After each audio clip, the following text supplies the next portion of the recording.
Rural Heritage on RFD TV is brought to you by Rural Heritage Magazine, a bi-monthly magazine featuring articles about farming and logging with draft animal power, small-scale diversified family farming and homesteading, and other aspects of our rich rural heritage. Rural Heritage Magazine, borrowing from yesterday to do the work of today. For subscription information, please call 319-362-3027 or order online at www.ruralheritage.com. A few months ago, we introduced you to Bob Richens, who with his wife Stuart built the Banks Mountain Forest Farm in western North Carolina, where they raise livestock in harmony with the forest they manage. We showed you how they harvest timber from their woods using Suffolk Punch draft horses and use the timber for a variety of projects, including constructing the timber frame buildings on their farm. Today we're going to learn more about the buildings they built as well as the livestock they raise. Welcome to another episode of Rural Heritage TV. I'm your host, Joe Mishka. We came here 23 years ago. We came here because we liked the place, but my wife is an environmental educator and had been for 20 plus years prior to us coming here. My education is in forestry because I wanted to work in the forest. And so we brought those passions, with us here to western North Carolina to make our home. And then once we decided to grow some of our own food, we knew we needed a bigger piece of land to do that on. And we were able to buy this forest across the street from where we bought our house. So then we sold that house, moved on to this piece of land, lived in a camper, and started clearing a spot for a barn. And we did that with our horses and our horse friends, and we would have horse logging days, and we'd mill and build and keep doing that until we had all of our buildings that are all timber frame constructed and just built with our own hands and our friends helping us and the community supporting us. Our forests here are perfect for timber frame material because we have oak for the big beams and posts, and then we have poplar for the siding and rafters and floor joists and sheeting on the roof and pretty much everything we needed to complete the barn, inside and out. So when we bought the piece of property, I told my wife we have enough money to either build a house or a barn. Which one do you want? And she said, hands down, I want a barn. Okay. So I said, that's great. And I was looking for draft horse equipment in Ohio, and my friend John showed me a brand new bank barn, timber frame, and I said, well, that's the kind of barn I want. And then we started working on that, and a local barn builder in Ohio came down here after we'd got the material cut and helped us raise this timber frame bank barn for our home and our barn. Our home is in this 40 by 20 bay of the bank barn, okay. And then the other 2/3 of the barn is traditional. So you live here? We live here. Okay. Mm-hmm. And we designed the barn to be heated with wood. Uh-huh. So we have concrete radiant floors on the upstairs level as well as the base level. And we have an outdoor wood furnace that heats our water to heat our home and our domestic hot water. How do you pump the water? Is that electric or is that? It is electric. We have just those little circulation pumps. We are a solar powered farm. We have 20 panels on the roof of the barn and 2 lithium-ion battery backup, and we make more power than we use. You put it back to the grid then? We push it back to the grid. That's awesome. That's terrific. I am able to do something that's low carbon emission I get to use animals that are lovely to be around. The work I'm going to be doing is the best work I can think of. In my opinion, we're definitely at a critical moment that the work we do today will greatly affect tomorrow. I don't use the horses because of the traditional aspect of it. I use them because they're the best. They're the most superior technique we've got to not damage the woods. So some of the construction is hidden by this tin, by the It is. sheeting. So we insulated between the floor joists and our living quarters. Sure, okay. And so we put up that tin. And the area where you don't see any is our hay mow, where we store our hay and all of the things that a traditional hay loft would have What in kind it. of oak is this? White oak Is it? is the It's frame. gorgeous. Mm-hmm. And we liked this barn so much we decided to build another one. Okay. So we broke ground on another 40 by 60 timber frame bank barn, and we got the walls poured on Thursday last week. Wow. And they pulled the forms off on Friday, and so we have another classic bank barn going up.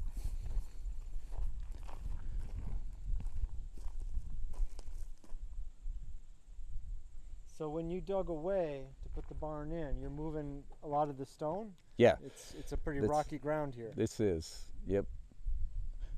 And Beautiful. we were able to use the native stone and all the, you know, the bank walls and those kinds of things.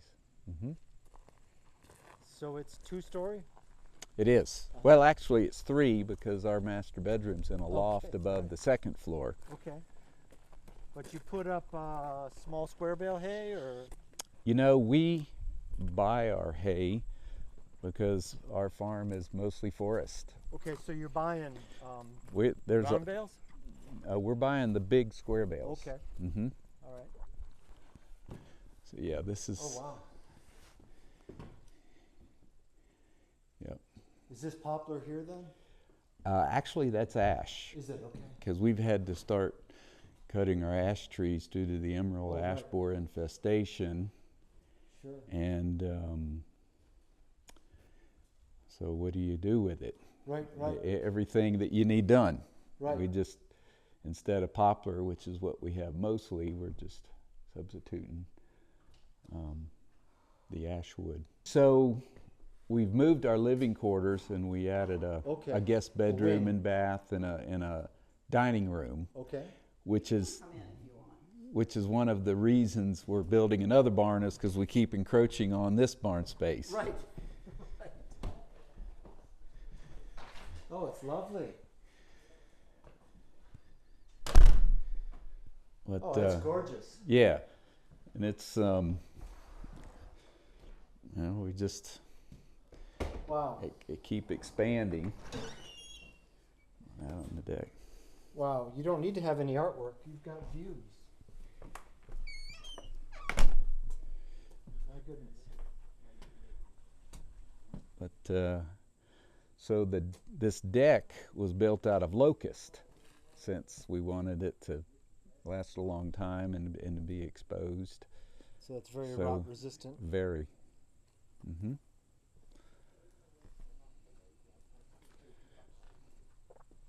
So this one was concrete block. That's poured concrete. Yeah, we decided to try something different. Sure.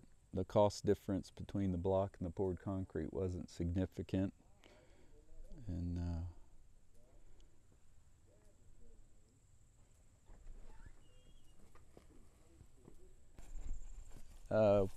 we keep laying hens, you know, year-round all the time, and we have the classic, you know, Amish-made aluminum portable chicken pens, a couple of different sizes. We raise meat birds in the summer, and in addition to keeping some laying hens year-round.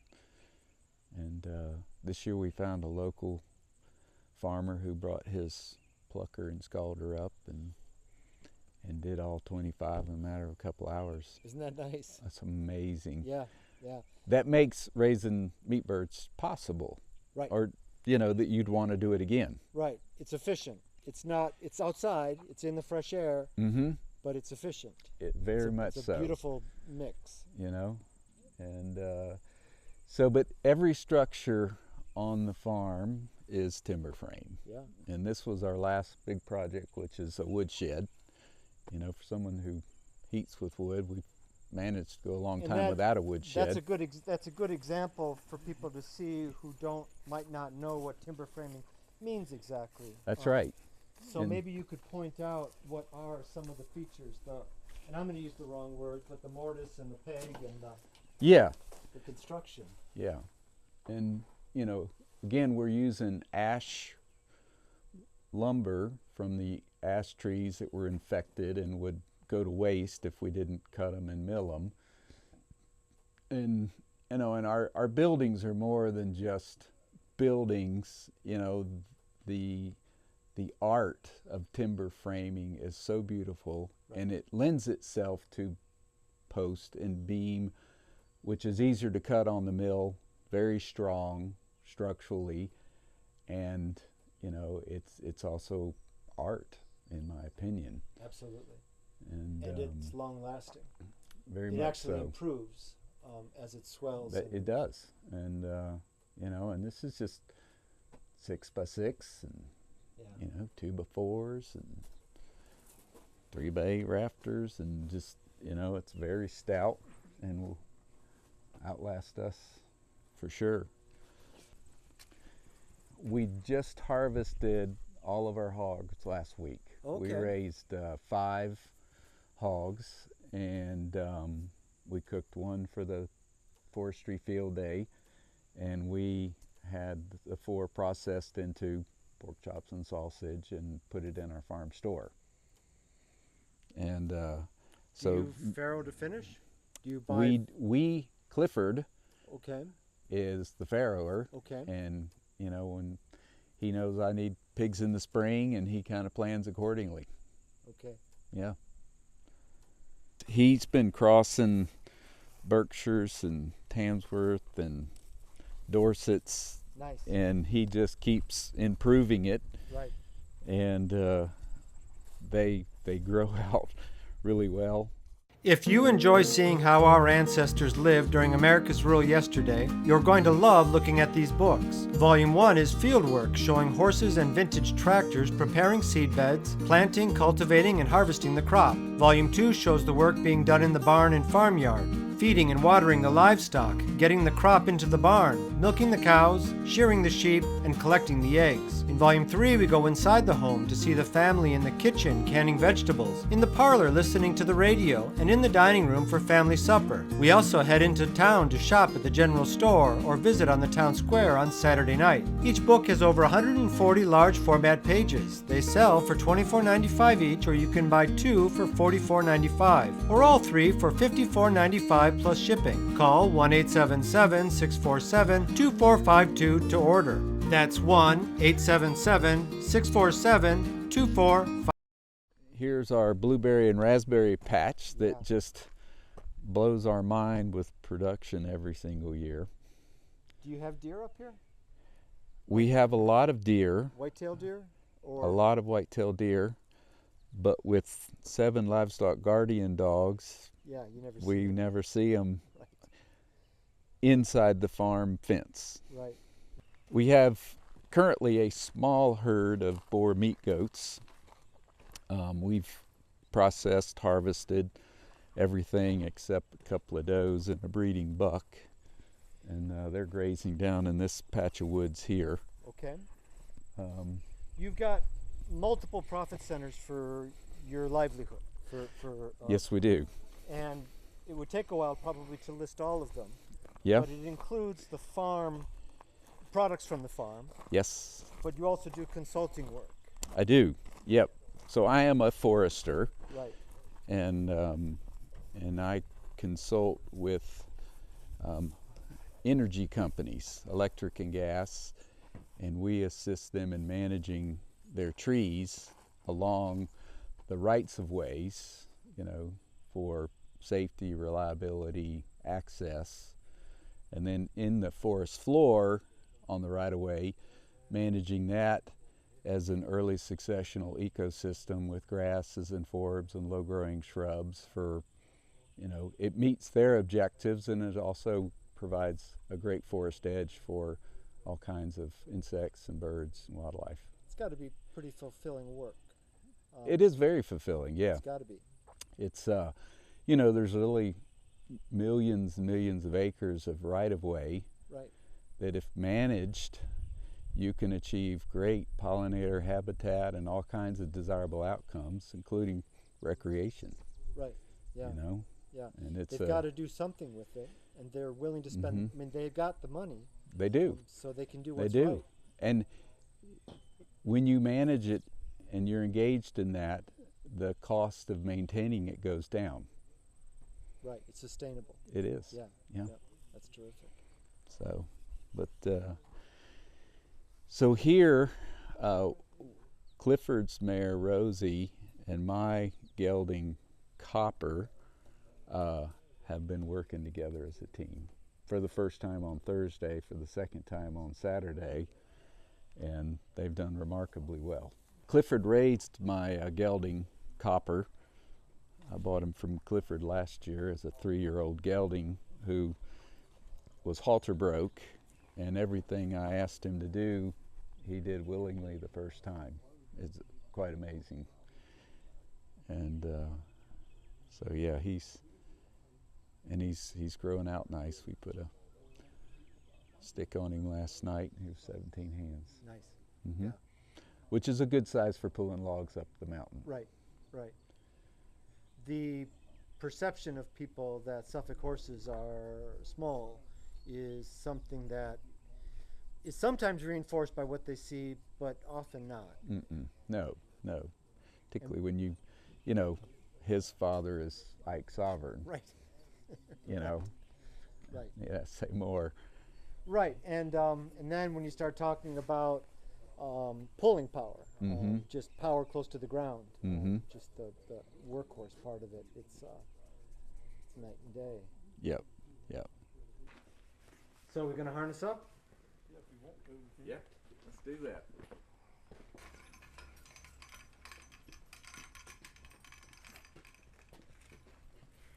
Yes, I told my cousin is who I'm logging for right now, and I told her, if you'll keep the cattle out of here, you know, I've got this set up really nice for good regeneration.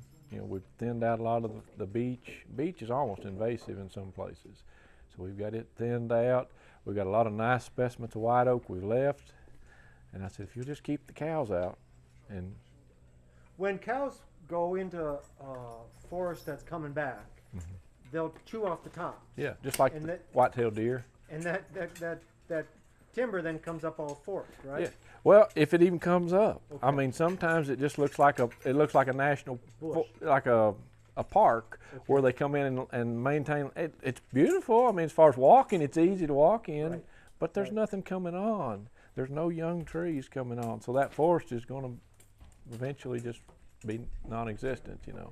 And of course, the trees that are there, they're compacting the roots, and they're killing them slowly.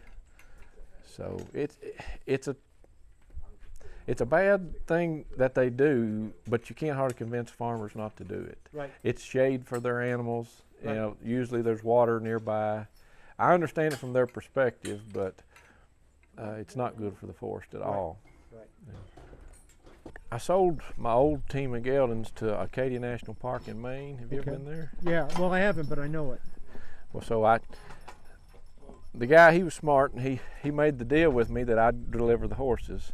And, you know, in January, I thought, yeah, that'll be a nice trip. But then when it come time to deliver, I was like, oh, I really don't have time to do this. But so anyway, I did. But we had a blowout north of Columbus, Ohio, on a 6-lane interstate.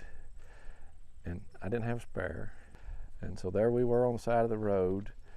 On the horse trailer was the blowout. And it was almost closing time for the day, and we just caught a guy before he went home. And he said, if you promise me you'll be here, I'll wait for you. But if you're not coming, I'm closing doors and going home. I said, buddy, as soon as I can get this truck off the trailer, I'll be at your door. This program is available for purchase.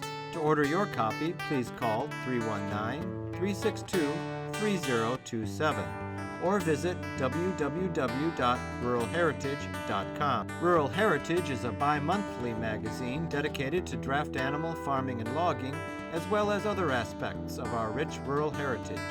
It is published by Mishka Press, which also offers a complete line of back-to-the-land books, DVDs, and calendars. Call or write for a catalog or subscription information, or visit our website at www.ruralheritage.com.